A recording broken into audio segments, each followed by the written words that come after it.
Hello beautiful person, this is Anton and welcome to yet another video on Kali Linux. And this is actually going to be a complete beginner to Linux video where I'm going to show you some of the essential commands in Linux that you need to know and something that you may actually want to really practice so that you get really good at using it. There's not going to be a lot, it's going to be a very short video, but anyway, so here we go. This is Kali Linux running in VNC, and here what we're going to do is we're going to start a terminal. And let's just basically dive into it. So first of all, let's actually make this a little bit bigger, easier to see. I'm using Ctrl+Shift+ for this. And let's start with the first command, which is pwd. This is a command that shows you the working folder where you're currently located. Like, normally you use this to check where you are, just so you know where to go afterwards. If you want to switch folders, you use the cd command. And here, you may want to actually use this when you know a folder already. Now, for example, if I want to return to the main folder where everything is, like for example, desktop, music, video, and so on, I have to do cd followed by the tilde key, which is the key right next to your number 1, to the left of the 1. And if you do this, you'll return to the main folder. And I think I was there already. And so here, if I type pwd, I'll realize that I'm actually in the same folder again.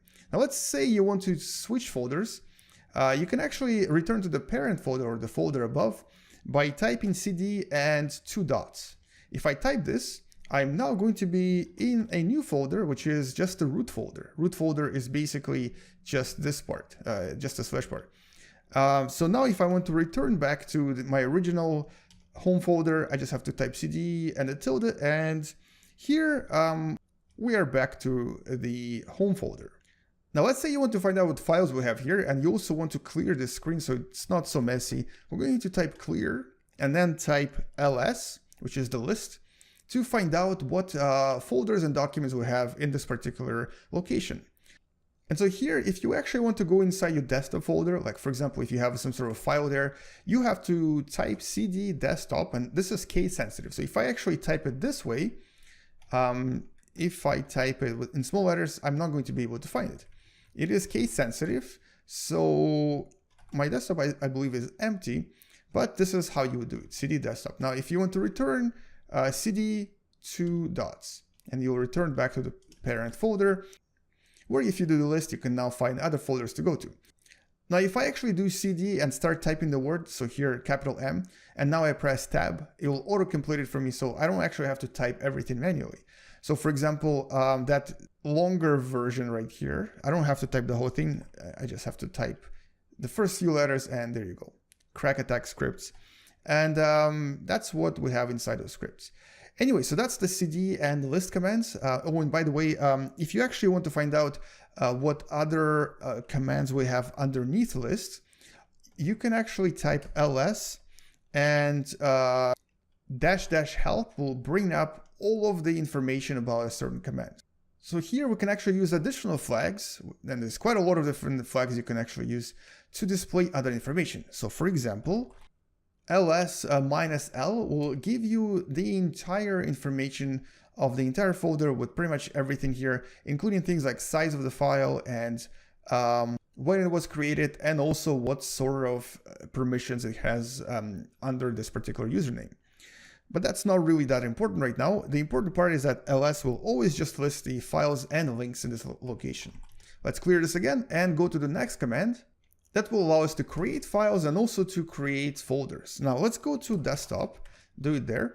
And here, if I type mkdir, as you can imagine, this will create a directory. Let's say we're going to create a directory called Kali. If I list this now, there is my directory. This is a folder now.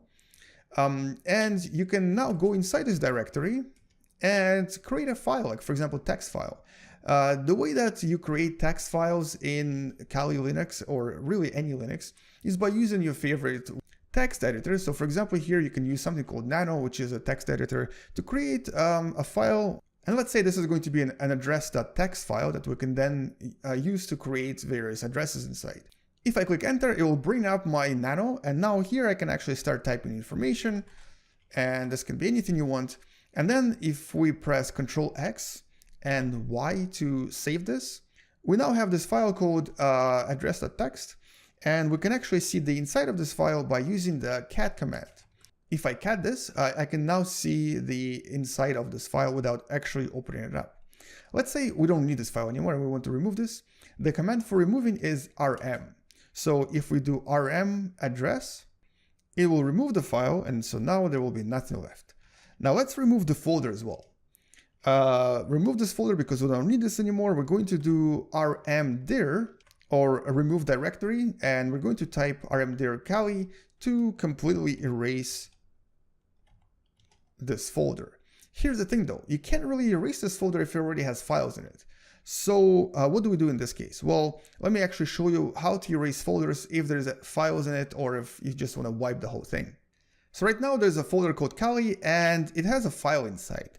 If I try to do remove directory and I type Kali, it will actually tell me you can't because it's not empty. In this case, if you actually really want it gone forever, you can use the rm command and add 2 flags to it. Usually I add -r -f. And if we do it this way, you will now be able to completely erase the whole folder. Now, it's not recommended that you use this because normally once you use rm, you cannot undelete anything. It's removed forever. So make sure that you use this command only if you absolutely want to remove the folder and everything inside of it. Anyway, let's clear this again and return to the home folder. And I want to show you that there's actually other folders even above this one. If you do cd ... you'll realize that you now are in a new folder that has other things in it. So there's a binary folder, there's a dev folder, there's a home folder, and you can actually find some of the other binaries that are usually used in Kali by going into the binary folder. And now if we list this, you'll see that there's actually a lot of stuff here. There's a lot of different commands that Kali has, and these are all different types of applications that you already have here. So all of them are basically stored in these folders that are technically your system folders that you really shouldn't be touching. Anyway, so that's kind of it for the basic commands. The only 2 other commands I wanted to show you is the reboot commands. And normally here you have to do reboot now if you want to restart your computer right away. And you also have to do sudo in order for you to actually give it the rights to reboot. And the last command I wanted to show you is, if you don't want to reboot, you want to shut down everything, is the shutdown command, which is used the same way. So now if I do sudo shutdown now, it will actually turn off my Raspberry Pi where this is running, and I can then unplug it and basically take it with me. And remember, on Linux, it's highly recommended. As a matter of fact, it's almost mandatory for you to always shut down your system before you can actually unplug it, because otherwise you are really going to corrupt the entire system. So anyway, let's shut this down, and that's really it. That's all I wanted to show you in this video. This is how you would use terminal on Kali Linux, and these are the major commands that you would be using as you start using Linux. Thank you for watching. I'll see you guys in the next video. Stay awesome, stay incredible, and stay beautiful. See you. Bye-bye.